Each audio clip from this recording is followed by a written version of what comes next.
नमस्कार दोस्तों, current transformer किस टाइप का होता है? स्टेप अप होता है या स्टेप डाउन होता है? इस टाइप की क्वेश्चन आपको कहीं भी इंटरव्यू में पूछ ही सकता है। जी हाँ दोस्तों, सिंपली आप एक लाइन में आंसर दीजिएगा कि करंट ट्रांसफॉर्मर जो सीटी है हमारा, यह स्टेप अप ट्रांसफॉर्मर होता है। ऐसा क्यों? यह कंफ्यूजन करने वाली सवाल है ना। जैसे ही हम मानकर चलिए, हम क्या करते हैं, इसका रेशियो क्या होता है? 1000/1, 500/1। तो इसको क्या करते हैं? 1000 हमारा क्या है? प्राइमरी करंट है। 1 क्या है? हमारा सेकेंडरी करंट है। इस फंडा से फिजिकली यदि इस फंडा से सोचे, अरे सेकेंडरी लेवल तो इसका कम है। क्या कम है? करंट कम है। दोस्तों, बेसिक सा फंडा है। लॉजिकली यदि आप देखा जाए कि सेकेंडरी साइड की करंट यदि कम हो रही है ना, सेकेंडरी साइड की यदि करंट कम हो रही है तो डेफिनेटली दोस्तों वोल्टेज हाई हो जाएगा।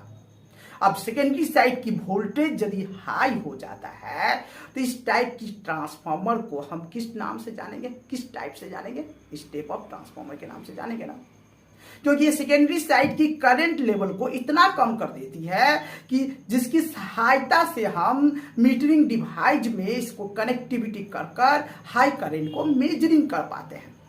ये फंडा क्या है? लॉजिक क्या है? सपोज 1000/1, 1000 हमारा प्राइमरी करंट हो गया, 1 हमारा सेकेंडरी करंट हो गया। कहने का मतलब यदि हमारे सिस्टम में 500 प्राइमरी करंट फ्लो कर रही है तो सेकेंडरी साइड में 0.5 एम्पियर मीटर को प्रोवाइड किया जा रहा है। इक्वल टू, कहने का मतलब 0.5 करंट इक्वल टू 500 एम्पियर। समझ गए ना?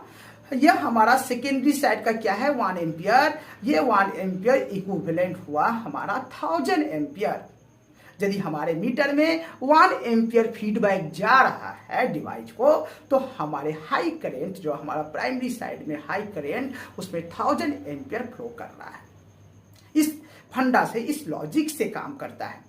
जो सेकेंडरी साइड में करंट लेवल यदि कम है तो इस टाइप की ट्रांसफार्मर जैसे ही करंट कम हो जाएगा, वोल्टेज हाई हो जाएगा। इसीलिए दोस्तों करंट ट्रांसफार्मर हमारा स्टेप अप ट्रांसफार्मर हुआ। सो सिंपली दोस्तों आप एक लाइन में जवाब दीजिएगा कि करंट ट्रांसफार्मर ये क्या है? स्टेप अप ट्रांसफार्मर है। ऐसा इसलिए होता है दोस्तों कि सेकेंडरी साइड में इसकी करंट लेवल बहुत ही कम हो जाता है, जिसके कारण वोल्टेज हाई हो जाता है और हम मीटरिंग डिवाइस को इजीली प्रोवाइड करते हैं, जिसके हिसाब से हमें प्राइमरी साइड की करंट पता चलता है, हाई टेंशन करंट। नमस्कार दोस्तों।